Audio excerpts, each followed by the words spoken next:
RS brothers లో ఆషాఢం KG sale మళ్ళీ మొదలైంది. మరెన్నో క్రేజీ ఆఫర్స్ ఖైదీ చేయండి ఆర్ఎస్ బ్రదర్స్.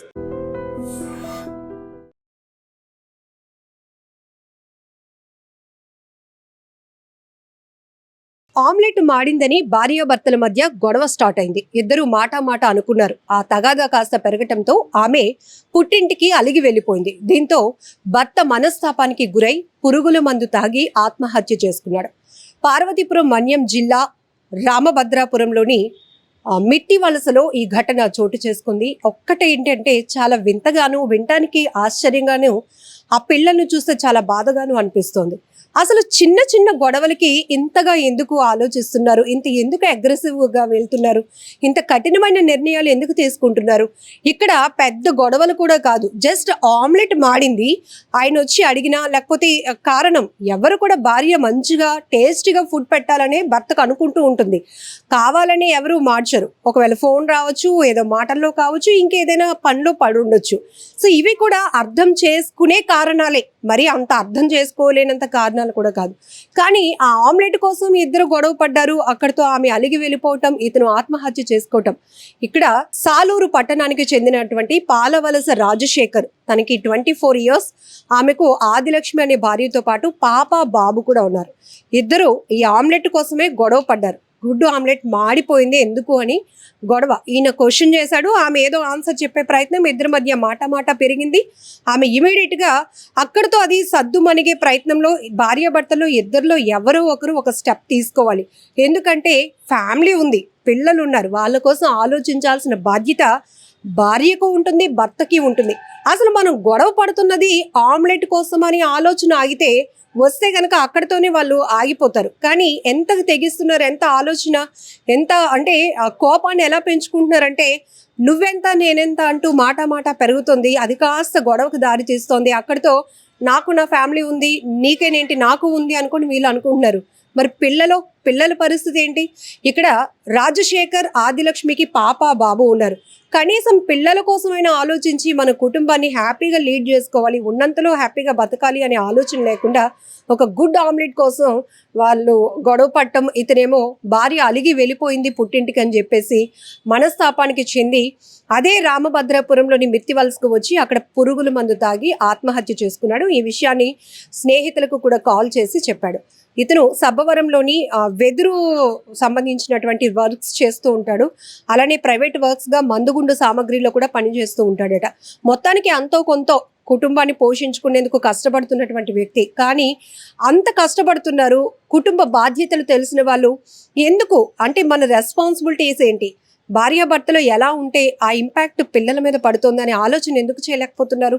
ఇదొక్కటే కాదు, ఇక్కడ మన్యం జిల్లాలో రామభద్రాపురంలో జరిగినటువంటి ఈ ఘటనే కాదు, ఈ మధ్య కొన్ని నేర ఘటనలు చూస్తే ఆత్మహత్యలు, హత్యలు, కొన్ని చోట్ల పగ, ప్రతీకారం ఇవన్నీ పక్కన పెడితే చిన్న కారణాలతో అడిగిన మాంసం కూర వండలేదని, చికెన్ కర్రీ వండలేదని తల్లిని చంపేయటము, లేకపోతే సెల్ ఫోన్ కొనివ్వలేదని ఆత్మహత్య చేసుకోవడము, లేకపోతే మంచి ర్యాంక్ రాలేదనో, నాన్న బర్త్డేకి మాట ఇచ్చాడు బైక్ కొంటానని ఆ మాట తప్పాడు అందుకే నేను చనిపోతున్నాను. ఏంటి ఇంత దారుణమైన ఆలోచనలు ఇవన్నీ కూడా? అసలు లైఫ్ పైన ఒక ఆలోచన, ఒక అగ్రెసివ్ స్టెప్ వేయాలి అనుకున్న వాళ్ళు చిన్న విషయాలను అసలు పట్టించుకోరు. కానీ ఇక్కడ భార్యాభర్తల మధ్య ఈ మధ్య కాలంలో జరుగుతున్నటువంటి చిన్న తగాదాలు ఎవరో ఒకరిని చంపేయటానికో లేకపోతే వారు తను చాలించటానికో ప్రాణాలు తీసుకునే వరకు దారి తీస్తున్నాయంటే కుటుంబ వ్యవస్థలు ఏమైపోతాయి ఒకసారి మనం ఆలోచించాల్సిన పరిస్థితి.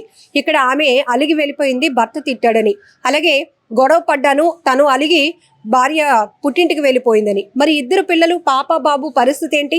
చూసే వాళ్ళకైనా కూడా ఒక రీజన్, ఒక కారణం అంటూ ఉండాలి కదా. ఒక ప్రాణం పోయింది అంటే ప్రాణం ఎంతో విలువైనది. అసలు దానికోసం లక్షలు ఖర్చు పెడుతున్న వాళ్ళు, ప్రాణాలతో పోరాడుతున్న వాళ్ళని మనం చాలా మందిని చూస్తాం. కానీ ఇంత ఈజీగా చిన్న కారణాలతో ఆత్మహత్యలు చేసుకోవాలి అనుకునేటటువంటి ఆలోచన చాలా బాధాకరమైన విషయం.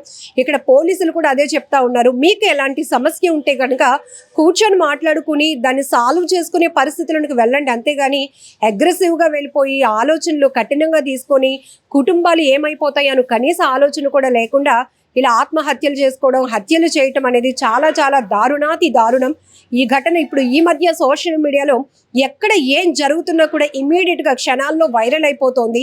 ఎక్కువ శాతం నేరాలకు సంబంధించినటువంటి కారణాలు చూస్తే గనక ఆత్మహత్యలకు కానీ హత్యలు కానీ చిన్న చిన్న తగాదాలే.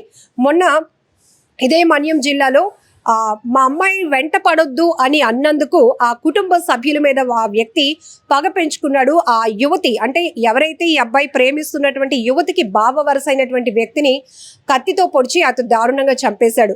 ఇలా హత్యలు చేసేసి వాళ్ళని చంపేసిన తర్వాత వీళ్ళు ఏమైనా సొసైటీలో బాగా తిరగగలుగుతారా? పోలీసుల నుంచి శిక్షల నుంచి తప్పించుకోగలుగుతారా? ఎందుకు ఇంత క్షణికావేశం?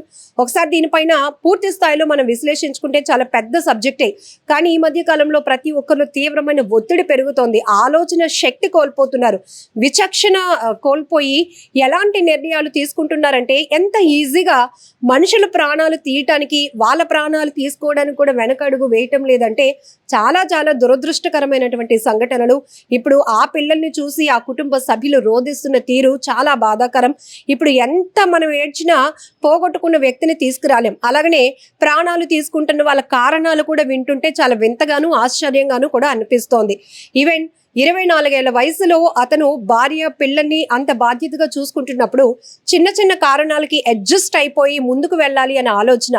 ఎవ్వరూ ఇంటెన్షనల్లీ తప్పు చేయాలి అనుకోరు. మంచి ఫుడ్, మంచి రుచిగా లేకపోతే బాధ్యతగా భర్తను చూసుకోవాలి, పిల్లల్ని చూసుకోవాలనే ఆలోచనే 100కి 90% భార్యలకు ఉంటుంది, మహిళలకు ఉంటుంది.